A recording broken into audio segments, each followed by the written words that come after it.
Tayo sa Hawaii, sa panahon ng spring. Hayaan nyo na lang yung iba. Saan tayo pupunta? Manonood ng penguin sa Antarctic? O titingnan ng ice sa Hokkaido? Secret? Sasabihin ko ba kay Lay? Hindi ko alam, kayong bahala. Total, inibita ko si Chin, kaya sasama siya.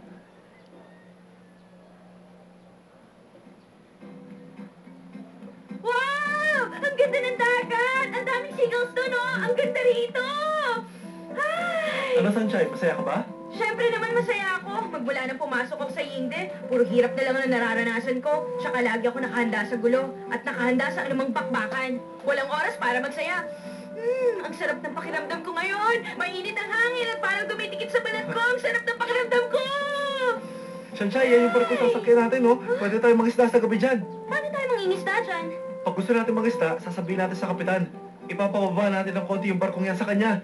Tapos, pwede na tayo mag-isda. Kaya lang medyo delikado. Totoo ba yan, Shinga? Ano ka ba? Siyempre hindi, no? Hindi mo ba nagigets na nagbibiro lang ako? Sa lahat ng joke mo, yan ang walang kakwenta-kwenta. Hindi naman. Oy, pero natutuwa ako, sinama mo ako, ha? Ang ganda talaga dito. Siguro, yung mga schoolmate natin, dumating na sa Hawaii ngayon. Kumusta na kaya ngayon si Washalay? Hindi pa rin kaya siya pinapansin ni Dowminson? Bakit ganun? Hindi pa rin dumarating si Papa.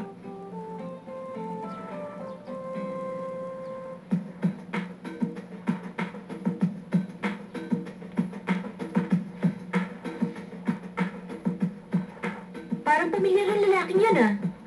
Oo nga, parang kamukha ni Daming Sir. Dowminson? It's so hot! Oo nga eh. Nakakainis. Bakit ba kasi Hi! nakakainis? Cheers! Teka, hindi ba si Suncha yun? Bakit siya nandito? Nakakainis! Ano ba yan?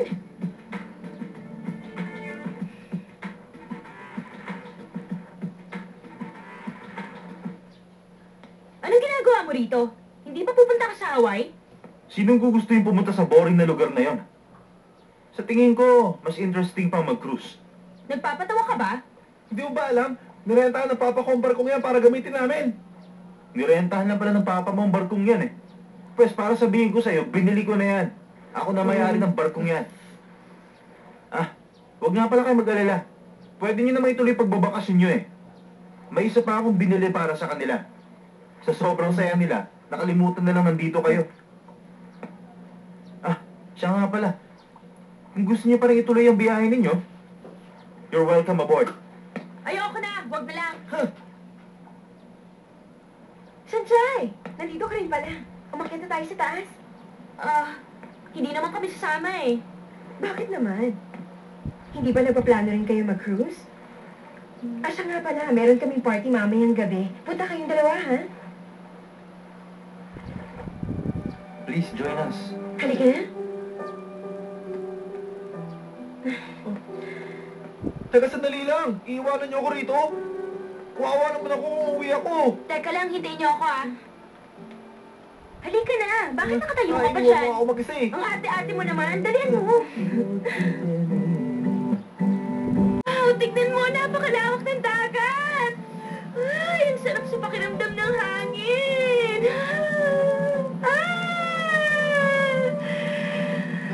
Napaka-presko rito, no?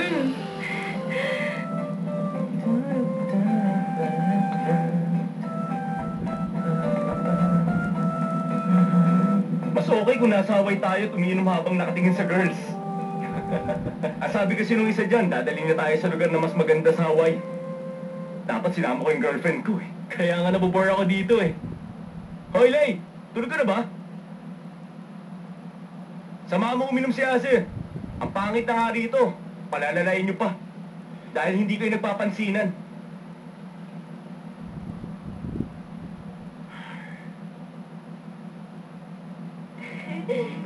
Saka na tayo minom. Bakit na naman? Wala. Sansay. Miss Chen. Mapo ka rin doon, oh. Hindi na, salamat. Bala kasi namin maglibot ni Shinga. Sige. Huwag niyo na lang kalimutan pumunta sa party mamayang gabi, ha? Okay? Wala akong dalang party dress eh. Walang dala? Baka wala talaga siya noon. Ay, nako, I'm sure. Okay lang. Pahihiramin na lang kita ng damit. Ay, nako, hindi na. Nakakaya naman sa'yo, Miss Chin. Wala yun, Sanchay. Basta darating ka mamaya, ha? Pero, plano namin na siya nga namang isda mamayang gabi, eh. Ha? Ganun ba? Hello? Kayo pala, auntie. Ito po si Shanchay, kausapin niyo. Kakusapin ko lang ang mama ko, ha? Excuse lang, ha? Hello? Ma, bakit? Sanjay! Huwag mong pababayaan ka sa Shenya, ha? Ano po bang pinagsasabi niyo dyan, ma? Para sabihin ko sa inyo, hindi lang kami ni Shenga na narito sa barko ngayon. May schoolmates din ako na nandito. Ano ba, babantayin ko sila lahat? Ano? Kung ganun, si Dao Mingsu nandiyan din. Opo, ano naman?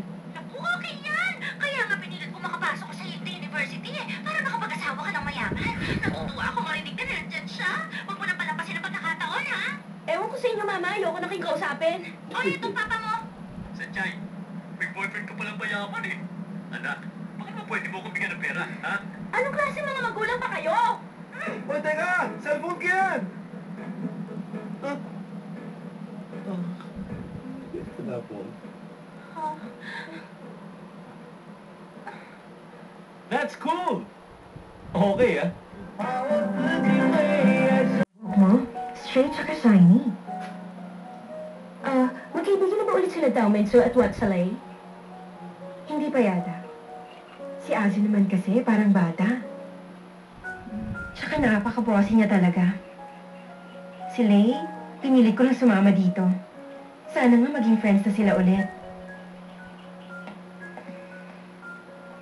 Ang ganda ng skin mo. Lalo kang gaganda kapag na-makeupan ka na. Pagkatapos nun, pipili na ako ng damit mo. Promise, pagagandahin talaga kita. Tataob sila sa'yo.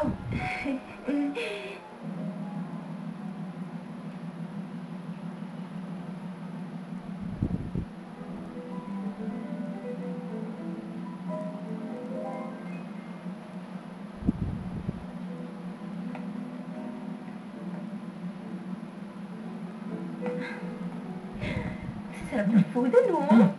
That's good, ah. Pagkain. Ikaw, take mo ba? Ano sa tingin mo? Okay naman, di ba? Oo, sarap. Try mo to. Ay, okay. Miss Chen, hindi ba nakakatawa na nakasuot ako ng ganito? Hindi ah. Ang ganda-ganda mo nga eh. Totoo. Let's go. Ladies and gentlemen, your attention please. Ano? Ang ganda niya, hindi ba? Sandali, ang anak mo hirap na si Sunshine ba yan? Teka nga, Miss Jean. Bakit mo ba tinatrato ng ganyan si Sunshine? Nakakainis. Oo nga, okay lang ba siya? You're very lovely. Pwede ka rin pala magbihis ng ganyan, ha? Lahat sila nakatingin sa akin. Pakiramdam ko isa akong prinsesa sa fairy tale. Sanchay, ang ganda pa naman sa damit mo yan. Salamat.